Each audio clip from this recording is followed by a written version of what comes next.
सभी बच्चों का ऑनलाइन क्लास में बहुत बहुत मैं स्वागत करता हूँ।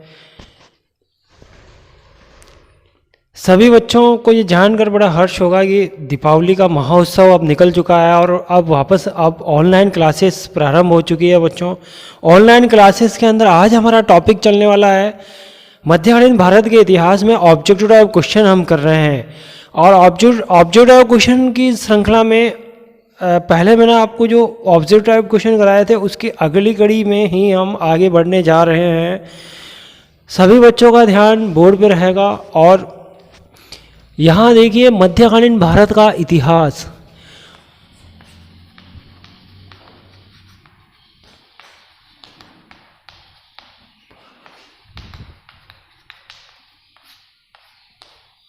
आज हमारे टोटल 20 क्वेश्चन होने वाले हैं। पहले हमने 10-10 क्वेश्चन का टारगेट रखा था, आज हमारा टारगेट रहेगा 20 क्वेश्चन। और 20 क्वेश्चन में जैसे कि मध्यकालीन भारत के इतिहास में इसको हम दो भागों में बांट के चलते हैं। दिल्ली सल्तनत का इतिहास आता है और इधर अगर हम बांटते हैं दूसरा भाग आता है इसका मुगल वंश का इतिहास।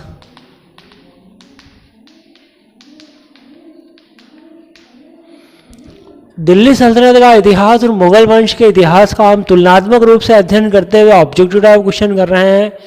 दिल्ली सल्तनत के इतिहास का अगर देखा जाए तो क्वेश्चन नंबर 1 है यहाँ पे, तुगलक वंश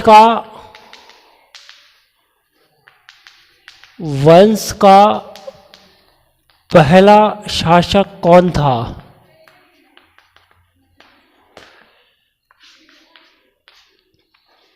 दिल्ली सल्तनत के इतिहास में सबसे पहले गुलाम वंश आता है। गुलाम वंश के बाद अगर हम बात करते हैं, गुलाम वंश आता है, फिर खिलजी वंश आएगा, खिलजी वंश के बाद में सैयद वंश आता है, फिर तुगलक वंश है, तुगलक वंश आएगा, तुगलक के बाद में सैयद वंश आएगा और सैयद के बाद में लोधी वंश आता है। और लोधी वंश को समाप्त करके भारत हिंदुस्तान में मुगल वंश की स्थापना करने वाले बाबर थे। कौन होते थे? बाबर थे।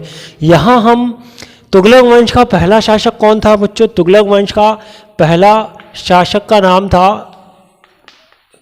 गयासुद्दीन तुगलक। क्वेश्चन नंबर मुगल वंश में अगर हम बात करते हैं तो मुगल वंश का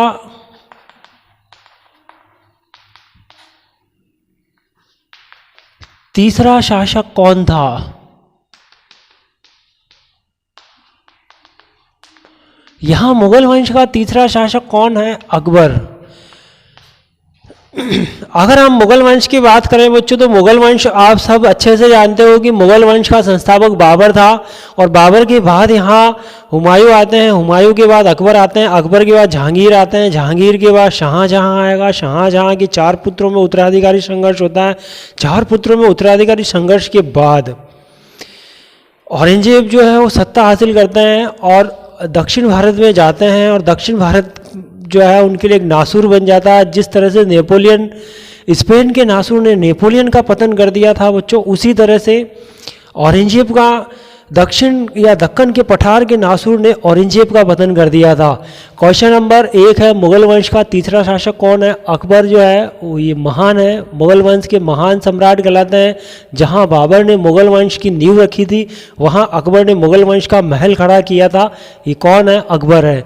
अब हम दूसरे क्वेश्चन पे बात करते हैं। इधर दिल्ली सल्तनत के इतिहास में ऐसा कौन सा शासक था जिसने दिल्ली सल्तनत का ऐसा कौन सा शासक था जिसने दीवान खैरात की स्थापना करवाई थी? तो यहाँ आपका आंसर क्या रहेगा बच्चों? यहाँ दीवान खैरात की स्थापना कराने वाला कौन था? फिरोज तुगलक। दिल्ली सल्तनत के इतिहास में अगर देखा जाए तो दीवान खैरात क्या है? ये दीवान खैरात का मतलब होता है अस्पताल। गरीबों के लिए एक अस्पताल बनाया गया था। गरीबों के लिए अस्पताल किसने बनवाया था?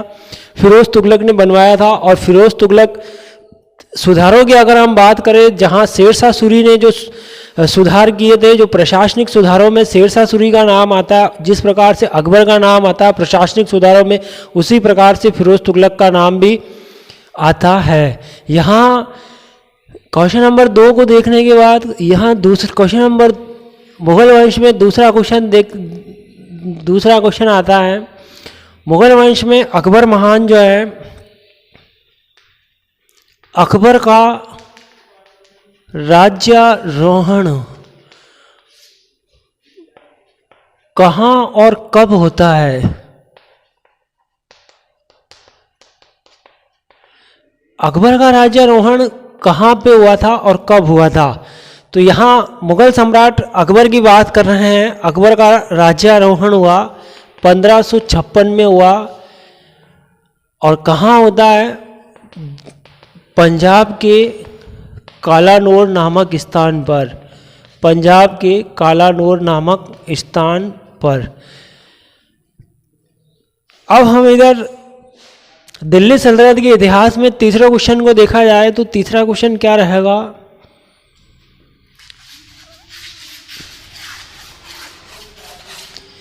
तीसरा क्वेश्चन क्या रहेगा बच्चों? कुव्वत उल इस्लाम। कुव्वत उल इस्लाम जो भारत की पहली मस्जिद कहलाती है, कुव्वत उल इस्लाम मस्जिद का निर्माण किसने करवाया था? कुव्वत उल इस्लाम मस्जिद का निर्माण किसने करवाया था? इस मस्जिद का निर्माण करवाने वाले दिल्ली सल्तनत के संस्थापक कुतुबुद्दीन ऐबक होते हैं। कुतुबुद्दीन ऐबक का नाम सुना होगा बच्चों आपने।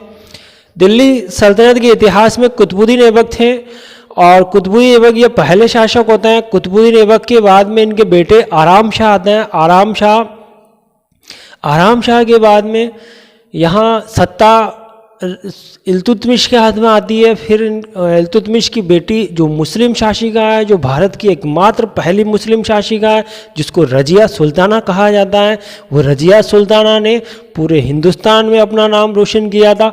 यहाँ कुतुबुद्दीन ऐबक जो है, इनका समय काल 1206 से लेके 1210 ईस्वी तक होता है। आपको पता है कि कुतुबुद्दीन ऐबक दानों के दानी थे और इनको लाख बख्श भी कहा जाता था। इनको क्या कहते थे? लाख बख्श नाम दिया था। इनको लाख बख्श इसलिए कहते थे कि ये जहाँ भी जाते थे ये अपने दानी के लिए, अपनी दान पात्रता के लिए, अपनी उदारता के लिए, अपनी कर्तव्य निष्ठता के लिए और अपनी जो है सुल्तान की गद्दी पर इन्होंने बैठना मंजूर नहीं किया था। इन्होंने कहा मैं एक सिपाही हूँ और मैं एक गुलाम हूँ और गुलाम की तरह ही रहना मुझे अच्छा लगता है।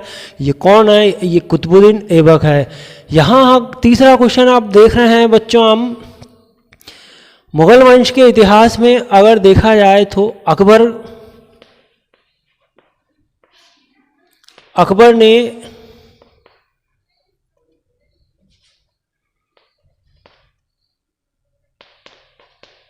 दीन इलाही की स्थापना कब की थी? अकबर ने दीन इलाही की स्थापना कब की थी? 1582 में। अकबर ने दीन इलाही की स्थापना कब की? 1582 में की थी। अकबर की हम बात करते हैं तो अकबर 1556 ईस्वी में पंजाब के कालानौर नामक स्थान पे इनका राज्यारोहण होता है। और पंजाब के कालानौर स्थान पर इनका जब राज्यारोहण हुआ था बड़े धूमधाम के साथ, पानीपत का दूसरा युद्ध किया था 1556 ईस्वी में। हेमू आया था विदेश से, आदिल शाह का सेनापति हेमू था।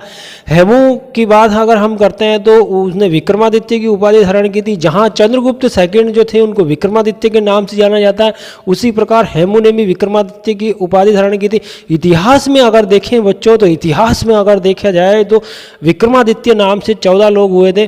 14 व्यक्ति जो है वो विक्रमादित्य की उपाधि धारण करते थे। उपाधि धारण करके अपने आप को राजा, अपने आप को सुल्तान घोषित करते थे।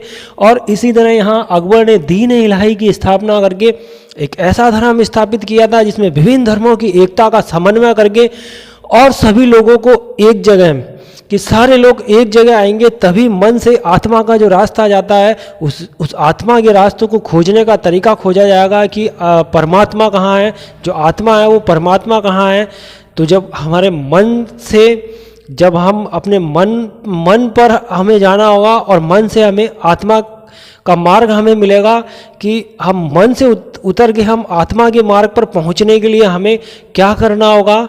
हमें जो है अपने विचारों का त्याग, विचारों को रोकना होगा। विचार इनके यहाँ दीन इलाही धर्म में ये होता था कि जब आत्मा तक पहुँचने का मार्ग कौन सा होता है, तो आत्मा को पहुँचने का मार्ग उसी तरह से होता है बच्चों। मैं आपको बता दूं, जो दीन इलाही धर्म में जो विभिन्न धर्मों के संत महात्मा कहते हैं, और उन्हीं के अनुसार मैं आपको ये कह रहा हूँ कि जिस प्रकार से हार्डवेयर होता है, जिस प्रकार से सॉफ्टवेयर होता है, एक कंप्यूटर है, और कंप्यूटर में जो सिस्टम हार्डवेयर जो है जिसको हम महसूस कर सकते हैं, छू सकते हैं, और सॉफ्टवेयर है जिसको हम महसूस नहीं कर सकते हैं, हम छू नहीं सकते हैं।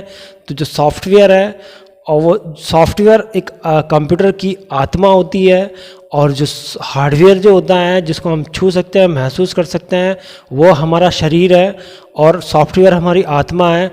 आत्मा और शरीर के इन दो जो कड़ी है, इनके दोनों कड़ियों के बीच में एक मन आता है हमारा, और मन हमारा चंचल होता है, और मन जो है वो चारों तरफ से विचारों से घिरा हुआ होता है। और जब हमारे विचार शून्य हो जाते हैं तब हमें मार्ग मिलता है आत्मा का, परमात्मा से मिलने का।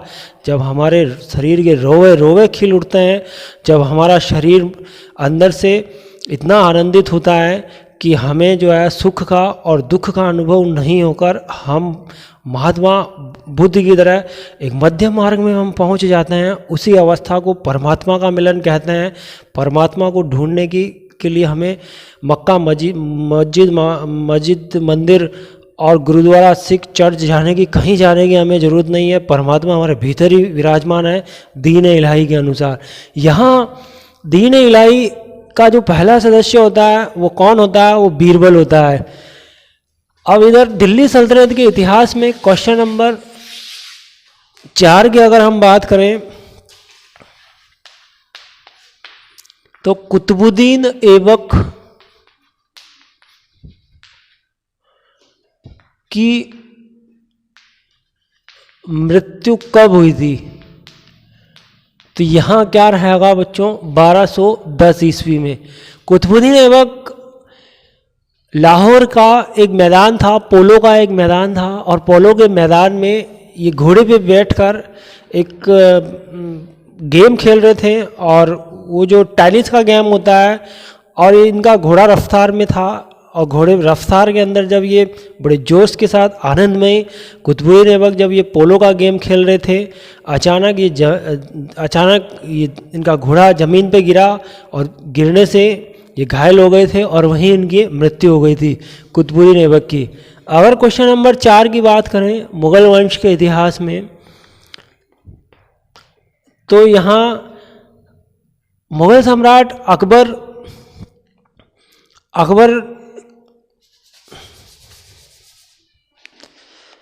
अगर मैं क्वेश्चन नंबर 4 की बात करूं बच्चों, तो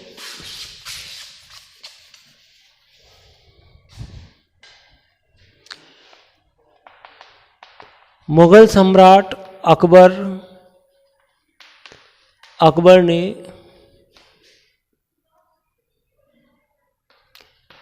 आइन ए दहसाला व्यवस्था कब शुरू की थी? आइन ए दहशाला व्यवस्था 1580 में शुरू करने वाले कौन थे? अकबर। मुगल वंश के इतिहास में अगर देखा जाए तो आइन ए दहशाला व्यवस्था को टोडरमल व्यवस्था भी कहा जाता है। टोडरमल जो थे वो उनके 9 रत्नों में से एक रत्न है। ये सभी बच्चों को अच्छे से पता है कि टोडरमल, अकबर की जो 9 रत्न है उनमें से एक रत्न टोडरमल भी माना जाता है। और टोडरमल के नाम से आइन ए दहशाला को करोड़ी व्यवस्था या टोडरमल व्यवस्था भी कहा जाता है। इस व्यवस्था के अंदर क्या किया गया था कि 10 साल पीछे गया 10 साल पीछे जाके, और 10 साल भूमि का जो रिकॉर्ड होता है सर्वेक्षण करवाया गया, और सर्वेक्षण होने के बाद में ये भूमि कर और लगान को निश्चित किया गया, और उसी लगान के आधार पर आइन ए दहशाला व्यवस्था को शुरू किया गया। अगर क्वेश्चन नंबर 5 की बात करें बच्चों, इधर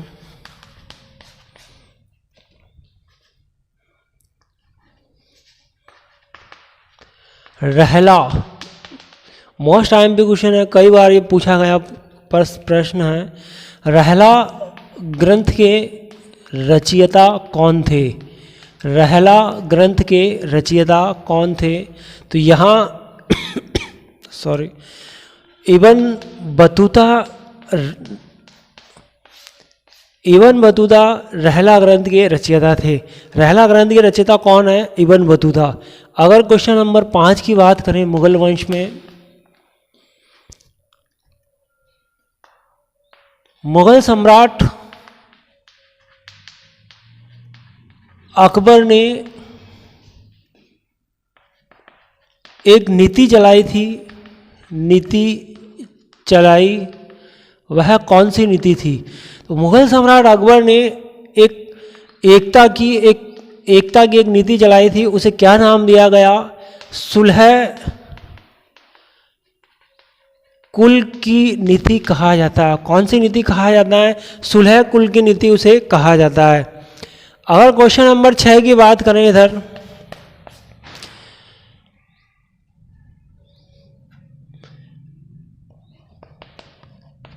तांबे के सांकेतिक मुद्रा किसने चलाई थी? दिल्ली सल्तनत के इतिहास में तांबे की सांकेतिक मुद्रा चलाने वाला सुल्तान कौन था? दिल्ली सल्तनत के इतिहास में तांबे की सांकेतिक मुद्रा को चलाने वाला मोहम्मद बिन तुगलक था। कौन था बच्चों? मोहम्मद बिन तुगलक। मोहम्मद बिन तुगलक का नाम आपने अच्छे से सुना होगा। तुगलक वंश का जो पहला शासक होता है वो गयासुद्दीन तुगलक होता है। गयासुद्दीन तुगलक के बाद में मोहम्मद बिन तुगलक दूसरे नंबर पे आते हैं और तीसरे नंबर पे फिरोज तुगलक आते हैं, 4 नंबर पे नासिरुद्दीन तुगलक आते हैं। यहाँ मोहम्मद बिन तुगलक ने अपने जीवन काल में 6 योजनाएं चलाई थी और 6 योजनाएं असफल रही थी। इन्होंने जो भी कार्य किए थे उन सभी कार्यों में ये असफल रहे थे। ऐसा नहीं था कि एल्फिंस्टन एक विद्वान होते हैं जिन्होंने मोहम्मद बिन तुगलक को एक पागल बादशाह की, सुल्तान की उपाधि प्रदान की थी, लेकिन ऐसा नहीं है। ये मोहम्मद दिल्ली सल्तनत के इतिहास में सर्वाधिक बुद्धिमान सुल्तान कौन था? तो मोहम्मद बिन तुगलक था। मोहम्मद बिन तुगलक ने तांबे के सिक्के चलाए और उसने गोल्ड के जो सारे सिक्के थे वो पूरी जनता में और पूरे अपने राज्य में, पूरे दरबार के अंदर उसने ये घोषित कर दिया था। दरबार के अंदर ये घोषित करके और सभी लोगों को ये ऐलान करवा दिया कि आपके घर पे जितना भी गोल्ड पड़ा वो सारा गोल्ड, जितने भी सिक्के हैं वो सारे हम जो है हमारी करेंसी को अब यहाँ से फिनिश कर रहे हैं। आप वो सब जो है उनको बोरियों में भरिए और बोरियों में भर के और सारा का सारा अब यहाँ सरकार को जमा कराना होगा। लोगों ने वो सारी करेंसी भर भर के और पूरा दरबार, पूरा गोदाम भर दिया था। अब इतना राजकोष भर गया था। मोहम्मद बिन तुगलक का इतना बुद्धिमान व्यक्ति था जो कभी किसी ने सोचा नहीं था। जनता के लिए इतना कार्य किया था, फिर भी जनता मोहम्मद बिन तुगलक से परेशान थी और मोहम्मद बिन तुगलक जनता से परेशान था। एक समय ऐसा आया था कि मोहम्मद बिन तुगलक हिंदुस्तान छोड़ के चला गया था और इधर मोहम्मद बिन तुगलक हिंदुस्तान छोड़ के चला गया था तो एक इतिहासकार लैंडपुल ने कहा है कि मोहम्मद बिन तुगलक को जनता से मुक्ति मिल गई थी और जनता को मोहम्मद बिन तुगलक से मुक्ति मिल गई थी। वो कौन है? वो मोहम्मद बिन तुगलक का नाम है। इसका नाम ही फेमस है बच्चों। यहाँ देखिए, मोहम्मद बिन तुगलक ने सांकेतिक मुद्रा चलाई थी और ये तांबे के सिक्के जो है, तांबे के सिक्के चलाने वाला ये मोहम्मद बिन तुगलक था। अगर मैं क्वेश्चन नंबर मुगल वंश में बात करूँ तो 6ठा नंबर क्वेश्चन आता है मुगल वंश के अंदर अकबर की मृत्यु कब हुई थी? अकबर की मृत्यु कब हुई थी? तो यहाँ आपका आंसर रहेगा 1605 ईस्वी। अकबर ने अपने जीवन काल में बहुत उतार चढ़ाव देखा है बच्चों। अकबर जब सिंहासन पर आरूढ़ हुए थे तब बहुत इनकी उम्र भी करीबन 12-13 साल की थी। अंतःपुर की रानियों के हरम का इन्होंने पेटीकोट शासन के अधीन इनको रहना पड़ा था। महामंगा का आपने नाम सुना होगा। बाद में बैराम खान के संरक्षण में ये रहे थे। बैराम खान के सहयोग से ही पानीपत का दूसरा युद्ध 1556 ईस्वी में होता है। हेमू को पराजित किया था, तलवार से हेमू की गर्दन को काटा बैराम खान ने। अकबर इतने कठोर दिल के नहीं थे, अकबर के सामने बैराम खान ने अकबर के सामने हेमू को गिरा दिया था, पराजित कर दिया था, जंजीरों से जकड़ा था। और बाद में अकबर ने कहा है कि ये तो ऑलरेडी घायल हो रखा है, इस घायल व्यक्ति को मैं मार कर क्या करूँगा, इसे छोड़ दो, इसे तुम्हारे ऊपर छोड़ दिया, तुम जो चाहो वो करो। बैराम खान ने एक ही तलवार से हेमू की तलवार से गर्दन काट दी थी। और इस तरह बैराम खान जो था वो अकबर का दाहिना हाथ बना रहा था। हर काम में सहयोग करने वाला कौन था? बैराम खान था। और बाद में बैराम 1560 से 1565 ईस्वी तक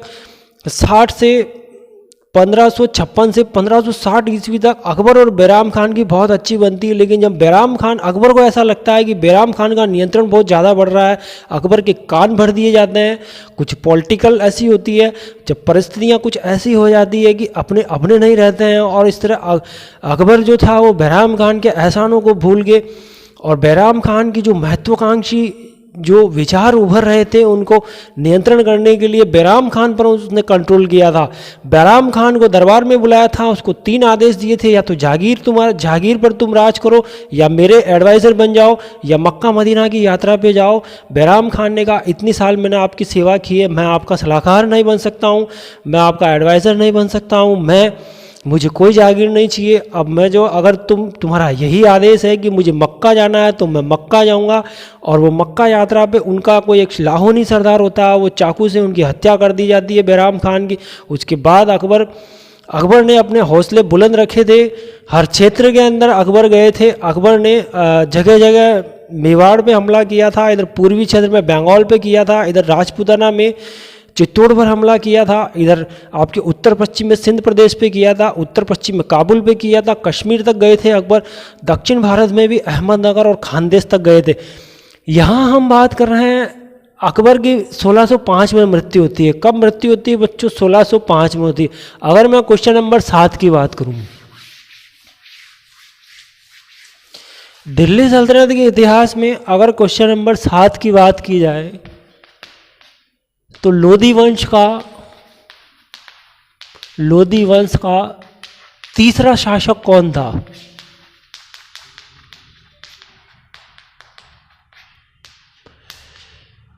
लोधी वंश का तीसरा शासक कौन था? मध्यकालीन भारत के इतिहास में अगर वंश की बात करें तो लोधी वंश का पहला शासक बहलोल लोधी होता है। दूसरा सिकंदर लोधी का नाम सुना था। एक सिकंदर लोधी एक और हुआ था जो विदेश में शासक था। और एक इधर ये जो लोधी वंश का जो तीसरा शासक है ये हिंदुस्तान में है। ये दिल्ली की जो सुल्तान है लोधी वंश का पहला शासक बहलोल लोधी था। पहला शासक बहलोल लोधी था, दूसरा शासक सिकंदर लोधी था और तीसरा नंबर का शासक कौन था? इब्राहिम लोधी। अगर हम लोधियों के इतिहास को उठा के देखें तो ये लोधिये जो थे बच्चों, ये अफगान होते थे, पठान होते थे। पठानों की तरह इनमें इतनी ज़बरदस्त एकता थी, लेकिन इनकी एकता धीरे धीरे इनमें जो अलगाव उत्पन्न हो गया था। बहलोल लोधी के बाद में सिकंदर लोधी तक तो इनका सिस्टम बहुत अच्छे से चल रहा था। ये एक ही दरी पर सब लोग जो है एक साथ बैठ के और 5 उंगलियां बराबर और सब मिलजुल के एकता के साथ, समन्वय के साथ अपने विचार व्यक्त करते थे। कोई राजा नहीं होता था, सभी लोग अपने आप में राजा होते थे, सब अपने आप में स्वतंत्र होते थे और स्वतंत्रता ही इनका प्रतीक था, इनकी एकता का प्रतीक था। लेकिन जैसे ही इब्राहिम लोधी आए थे तो उन्होंने पुराने सिस्टम को बंद कर दिया था। पुराने सिस्टम को बंद करने से, प्राचीन परंपरा को बंद करने से इनका भी फिर इंतकाल होना निश्चित था। और अफगानों की जो सत्ता बनी हुई थी वो मुग़ल वंश के सम्राट बाबर ने तोपखाने से हिंदुस्तान के पानीपत के मैदान में पहुंचकर और लोधियों को ललकारा था। और लोधियों की सेना वहां पहुंची थी, अफगान वहां पर आए थे, लेकिन बाबर के तोपखाने के सामने ये नहीं टिक सके थे। बाबर के तोपखाने के सामने लोदियों की सेना बिखर गई थी, छिन भिन हो गई थी, पूरा साम्राज्य बिखर गया था, इनकी सेना को आघात पहुंचा था। हिंदुस्तान के अंदर जो अफगान वंश जो अपनी जय जयकार करते थे, जो अपना झंडा लगाते थे, आज उस झंडे को उतार कर नीचे गिराना पड़ा था। और झंडा किसका लगाया गया था? मुगल वंश का झंडा लगाया था। मुगल वंश की जय जयकार होने लगी थी और एक नए वंश की शुरुआत हो गई थी 1526 ईस्वी में। तो यहाँ लोदी वंश का तीसरा शासक कौन है बच्चों? इब्राहिम लोदी। अगर मैं क्वेश्चन नंबर 7 की मुगल वंश में बात करता हूँ, क्वेश्चन नंबर 7 है यहाँ मुगल वंश में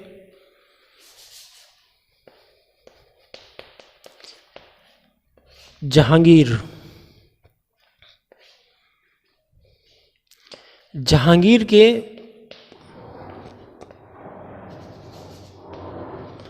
पुत्र का नाम क्या था? ये जहांगीर का जो पुत्र है, जो फेमस पुत्र था, खुसरो।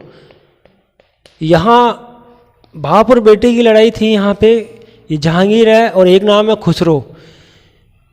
मानवई का बेटा खुसरो है। मानवई एक राजपूतनी थी और ये जहांगीर से इनका मानवई का विवाह हुआ था। उनसे उनका बेटा इनके बराबर का हो गया था। वो अब अपने पिता के खिलाफ हो गया था और पिताजी को कह रहा है कि मुझे तो केवल सिंहासन चाहिए, अब सिंहासन पर आपके जीवन काल में मुझे सिंहासन चाहिए। पिता हमेशा इनको समझाते रहे थे, खुसरो को बार बार इन खुसरो को समझाया कि नहीं बेटा ऐसा नहीं चलेगा, लेकिन फिर भी इन्होंने बगावत कर दी थी। पंजाब में गए थे, गुरु अर्जुन देव का आशीर्वाद लिया था। पंजाब में सिखों के गुरु अर्जुन देव का आशीर्वाद लेने के बाद यहाँ जहांगीर जो थे वो उन्होंने अपनी सेना भेजी थी पंजाब के भैरोवाल नामक स्थान पे। खुसरो को बंदी बनाया, जेल में बंद कर दिया था। जेल के अंदर भी खुसरो अपनी मनमानी कर रहे थे। यहाँ मनमानी करने के बाद भी ये जो है सुरंग बना के यहाँ से भागने की योजना बना रहे थे। जहांगीर ने अपने अंतिम समय में इनको अपने रास्ते से हटाने के लिए इनकी जो है आँखों में गरम गरम सरियों से इनकी आंखें बाहर निकलवा दी थी। उसके बाद भी इनके षड्यंत्र नहीं रुके थे। बाद में आखिरकार इनकी हत्या करवाने के बाद ही जहांगीर को चैन मिला था कि मिला। अभी क्वेश्चन नंबर 8 की बात करें हम, दिल्ली सल्तनत के इतिहास में इब्राहिम लोदी की मृत्यु कब हुई थी? तो यहाँ इब्राहिम लोदी की मृत्यु 1526 में पानीपत के मैदान में बाबर के साथ युद्ध करते हुए इब्राहिम लोदी आहत हुए थे। अगर मुगल वंश में क्वेश्चन नंबर 8 की बात की जाए, मुगल वंश में क्वेश्चन नंबर 8 की अगर हम बात करें बच्चों,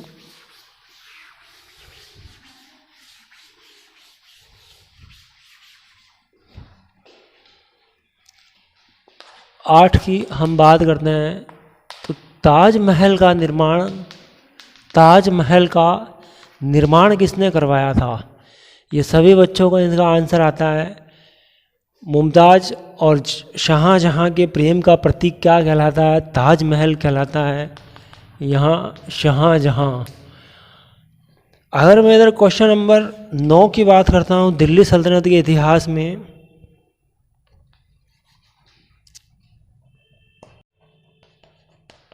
दीवान रियासत विभाग की स्थापना किसने की थी? तो आपका आंसर क्या रहेगा? अलाउद्दीन खिलजी। अगर क्वेश्चन नंबर मैं इधर 9 की बात करता हूँ, शाहजहाँ को